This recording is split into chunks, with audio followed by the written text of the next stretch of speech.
Let's start महारोग अध्याय जो है चरक का सूत्र स्थान चैप्टर नंबर 20। तो इसमें हमें किसके बारे में बताया गया? इसमें हमें महारोग जो वात पित्त कफ है उसके सामान्य और नानात्मक विकारों के बारे में बताया गया है। ठीक है, let's start it. Okay, so start करते हैं। फर्स्ट टॉपिक क्या है? इसमें हमें क्या दिया है कि रोग के भेद।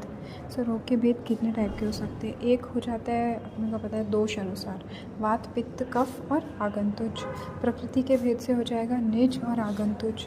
ठीक है, एक भेद में भी दिया है रुक सामान्यत होने से। तो रुक मतलब यहाँ पे है सिम्टम, एक भेद हो गया। और फिर हो जाएगा अधिष्ठान भेद से। अधिष्ठान भेद से क्या क्या आ जाएगा? एक मन में और एक शरीर में। तो ऐसे करके दो। फिर हमें दिया है कि रोग जो है वो असंख्य है, मतलब कि विकारः पुनः अपरिसंख्य है।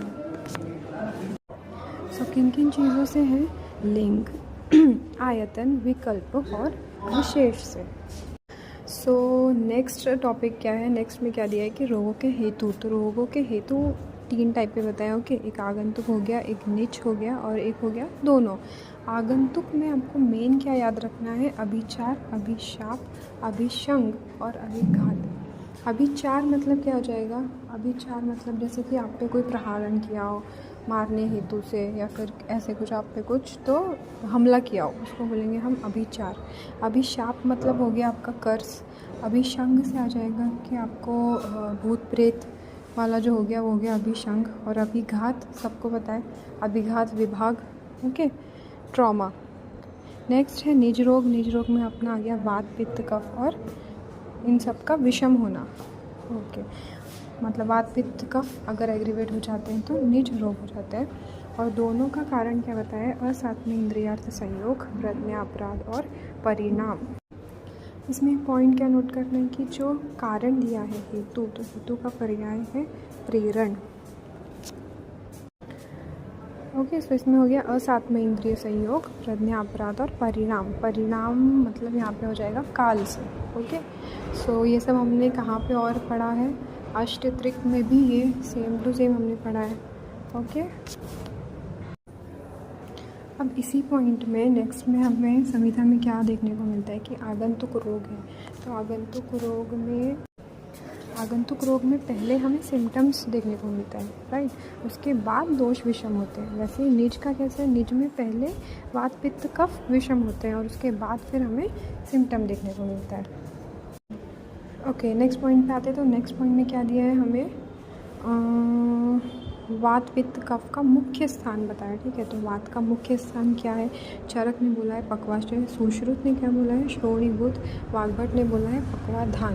पक्वाशय और पक्वाधान मोस्टली कंफ्यूजिंग होता है, तो वाग्भट का पक्वाधान याद रखना है। ठीक है, इसमें आपको श्लोक लर्न किया तो बहुत अच्छा हो जाएगा। श्लोक क्या हो जाएगा वात का? बस्ती पुरुषाधान कटी शक्तिनी पाद अस्थिनी पक्वाशयश्च। ओके, तत्रापि पक्वाशयो विशेषण वातस्थान। तो विशेष स्थान जो बोला है वो पक्वाशय को बोला है। ओके, ये सब बिलो एम्बिलिकस के पार्ट है। तो बिलो एम्बिलिकस ऑब्वियसली वात रिलेटेड है। नेक्स्ट है पित्त का स्थान। तो चरक ने क्या बोला है? आमाशय बोला है। सुश्रुत ने बोला पक्वाशय आमाशय के मध्य में, और वाग्भट ने नाभि बोली है। ठीक है, इसका श्लोक कैसे है? स्वेदो रसो लसिका रुधिरम आमाशयश्च पित्त स्थानानि, जिसमें आमाशय विशेषण पित्त का स्थान है। तो स्वेदो तो ठीक है, पित्त से रिलेट कर लेंगे। रसो लसिका, रसो लसिका से हम कफ पे चले जाएंगे। ठीक है, बट ऐसा नहीं करना है, इसलिए यहाँ पे इसको लर्न करना है कि स्वेदो रसो लसिका रुधिरम आमाशयश्च पित्त स्थानानि। नेक्स्ट आता है कफ। कफ के बारे में चरक ने क्या दिया है? उर प्रदेश। सुश्रुत ने दिया आमाशय, वाग्भट ने दिया है मध्य या फिर ऊर्ध्व प्रदेश। ठीक है, इसका श्लोक क्या आ जाएगा? उरः शिरो ग्रीवा पर्व आमाशयो मेधश्च श्लेष्म स्थानानि।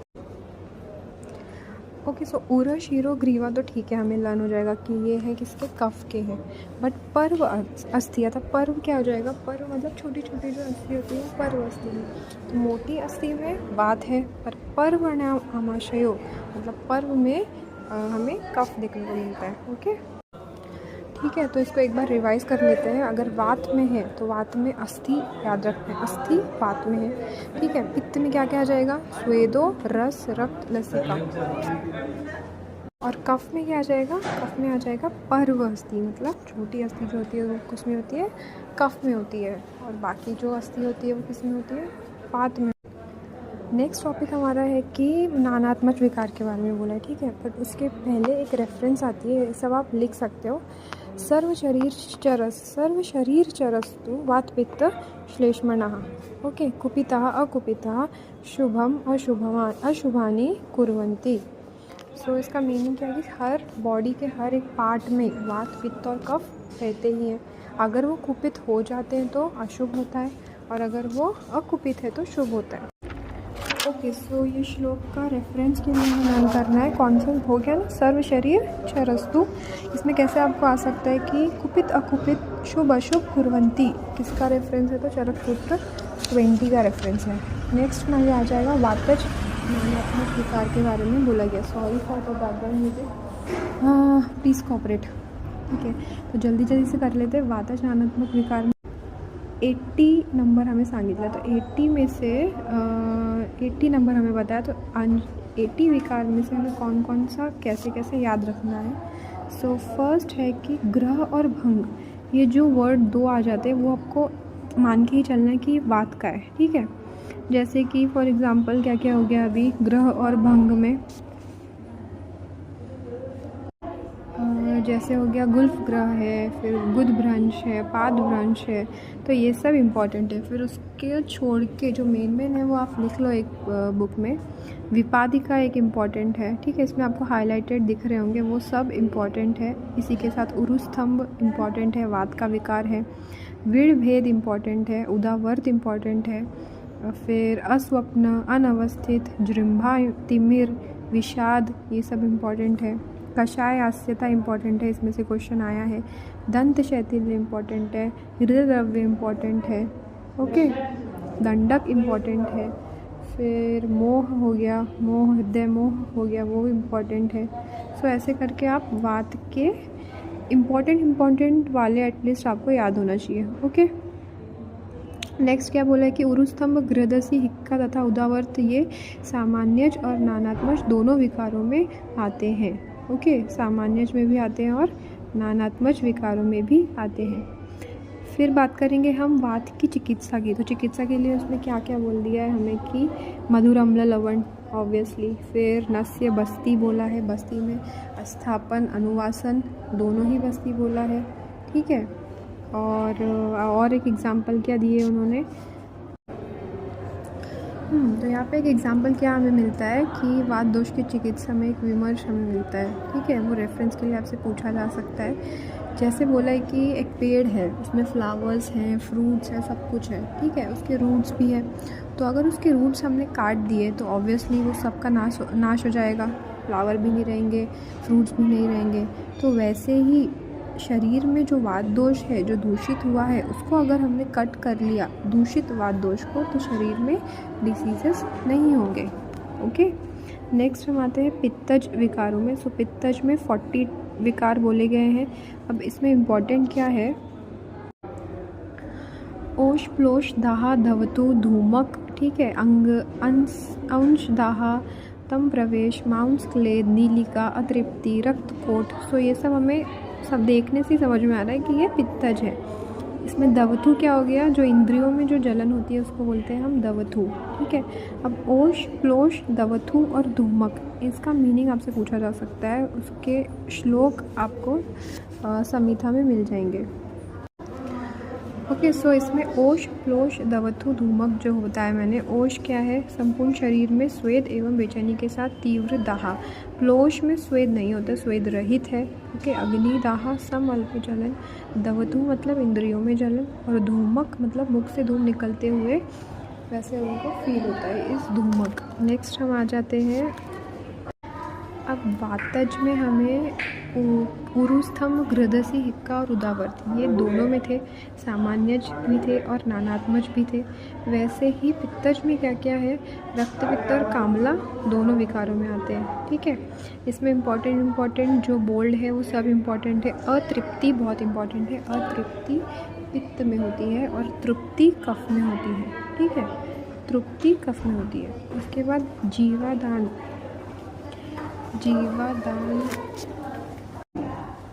तो जीवादान मतलब कि बहुत सारा रक्त का निकल जाना, इज नोन एज जीवादान। ठीक है, तो उसका मेन है, पित्तज में आता है। इस पर बहुत सारे क्वेश्चंस पूछे गए हैं। अंग गंध, अंग अवधरण, रक्तमंडल, तृष्णा अधिक्य, ये सब हो गया। हुति मुक्ता। ओके, सो ये सारे इम्पॉर्टेंट है। उसके बाद क्लेद से रिलेटेड जो भी होंगे, क्लेद से रिलेटेड वो भी आपको पित्त में ही आएंगे।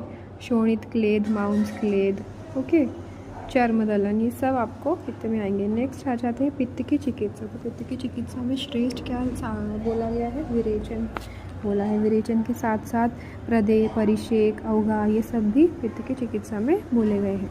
ओके, नेक्स्ट है अपना कफज। सो कफज में टोटल हो जाते हैं 20। तो वातज में कितने थे, 80 थे, पित्तज में 40 थे, कफज में 20 है। ओके, सो कफज में इम्पोर्टेंट क्या है। ओके, सो कफ में आने से पहले पित्त में और एक इम्पॉर्टेंट है, वो है कक्षा। 26 नंबर पे है, देखो कक्षा बहुत इम्पॉर्टेंट है। ठीक है, वो भी पूछा जाता है। फिर कफ में, पित्त में हो गया अतृप्ति, कफ में क्या है, तृप्ति है। तंद्रा, ठीक है, कफ से रिलेटेड है। गुरु गात्रता याद रहेगा, कफ से रिलेटेड है। ओके, मलस से अधिक है, कफ से रिलेटेड है। इसमें मेन जो है, जो पूछा जा सकता है, वो एक है धमनी प्रतिचय। धमनी प्रतिचय इसमें से बहुत पूछा जाता है। और जीवादान पित्त से पूछा जाता है। ओके, धमनी प्रतिचय 24 number is important. And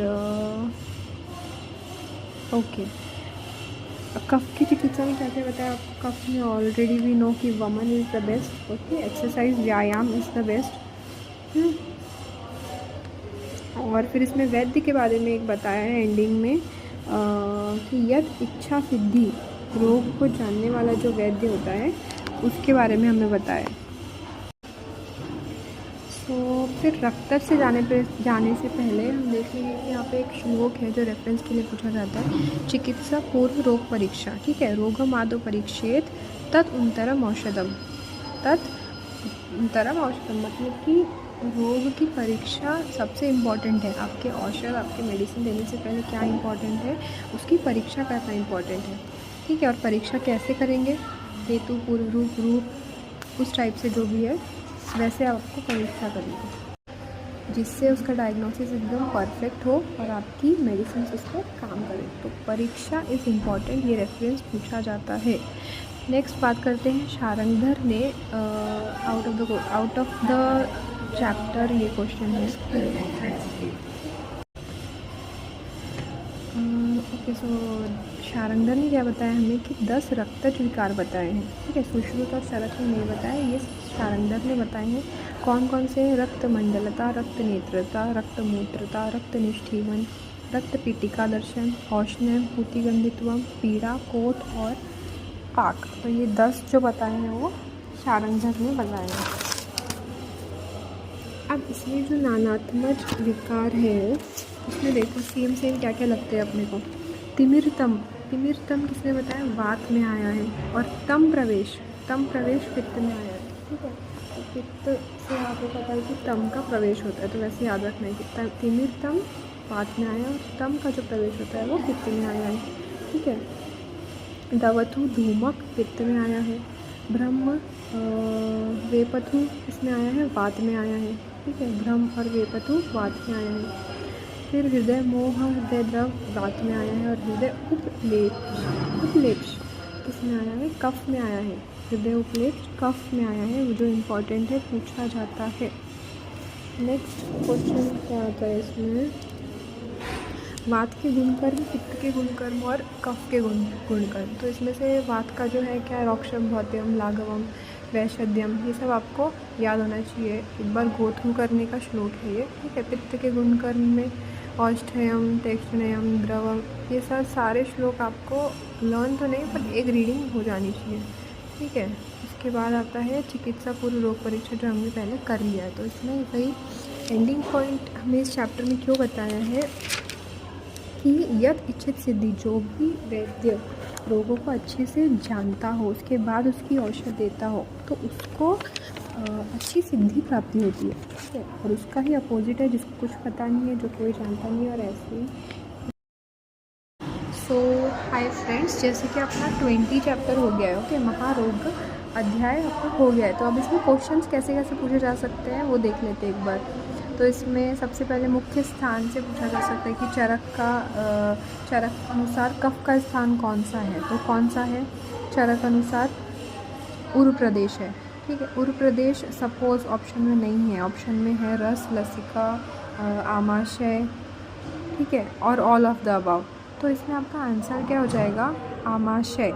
all of the above आपका आंसर नहीं होगा, ठीक है। उदकस्य पिच्छा भाग, ये किसके लिए बोला गया है?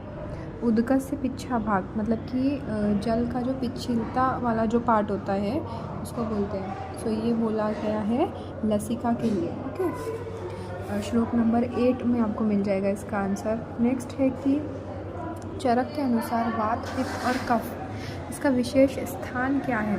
तो हमने अभी अभी पढ़ा है, कौन कौन सा है बताओ। वात का क्या हो गया? पक्वाशय हो गया, पित्त का हो गया आमाशय, और कफ का हो गया उर प्रदेश। वैसे ही दूसरे ऑथर्स के हिसाब से क्या क्या है? दूसरे ऑथर्स के हिसाब से, सुश्रुत के हिसाब से क्या है? वात का श्रोणी गुदा है, सुश्रुत का पक्वा, आमाशय का मध्य भाग है, और सुश्रुत के अनुसार कफ का क्या है? आमाशय है, ओके। सो इसमें कन्फ्यूजन वाला पार्ट क्या है कि पित्त का चरक ने आमाशय बोला है, राइट, और कफ का सुश्रुत ने आमाशय बोला है। तो ये आपको याद रखना है। फिर पूछा जाता है बस्ती ही पुरुषाधानम, ठीक है, डैश। तो ये आचार्य चरक ने वात के स्थान निर्देश किए। इसमें पुरुषाधान मतलब क्या? चक्रपाणी ने इसका क्या अधिग्रहण किया है? तो पुरुषाधान मतलब और कुछ नहीं बट इट इज़ पक्वाशय, सिंपल एज दैट। नेक्स्ट है कि घ्राणनाश और बाधिर्य कौन से विकार में आते हैं? तो अब विकार के बारे में हम MCQ पूछेंगे। सो घ्राणनाश ऑब्वियसली रिलेटेड विथ वात, बाधिर्य भी वात, तो दोनों ही वात से रिलेटेड है, ठीक है। त्वग्वदरण, त्वचा का फटना, और विपादिका, विपादिका को क्या है? पाणिपात स्फुटनम, ठीक है। सो विपादिका हमने पढ़ा था, विपादिका मेन था। विपादिका कहाँ आता है? वात में आता है। लेकिन त्वग्वदरण कहाँ आता है? फटना कहाँ आता है? पित्त में आता है। तृप्ति पढ़ा था। अतृप्ति कहाँ पे आई? पित्त में आई। और तृप्ति कहाँ आई? कफ में आई। तम प्रवेश कहाँ पे आया? तम गुण का जो प्रवेश हुआ था वो कहाँ पे आया? पित्त में ही आया, ओके। तम गुण का प्रवेश पित्त में आया, और सिर्फ तम है तो तम कहाँ आया? वात में आया। नेक्स्ट जो हमने पढ़ा है कि पित्तज में ओश, प्लोश, दवथु, धूमक, ठीक है। ये जो है त्वग्वदरण, चर्मदलन, ये सारे जो हैं अब इसमें श्लोक अनुसार आपसे पूछा जा सकता है। तो संहिता में आप श्लोक नंबर 14 देखिए। ओश का क्या दिया है श्लोक? ओश का क्या दिया है श्लोक? पार्श्व स्थितिमेव वहिना पीड़ा, ठीक है। संपूर्ण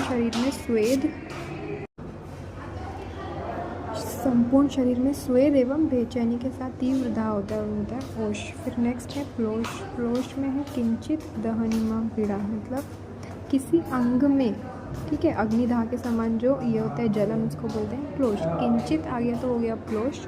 और ओश का क्या आ गया? ओश का क्या आ गया? पार्श्व स्थिति ने वहीना पीड़ा। नेक्स्ट आता है दाहा।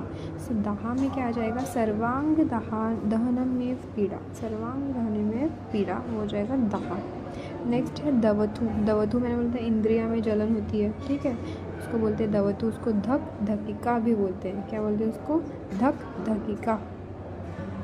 नेक्स्ट है त्वग्वदरण। त्वग्वदरण में क्या आ जाएगा? बाह्य त्वक मात्र अवदरण, बाह्य त्वक मात्र अवदरण। त्वचा का जो फटना होता है उसको बोलते हैं त्वग्वदरण। वो एक पित्तज रोग है, ठीक है। और वातज क्या है? अभी बोला मैंने, विपादिका जो है वो वातज है। नेक्स्ट है चर्मदलन। चर्मदलन में क्या आ जाता है?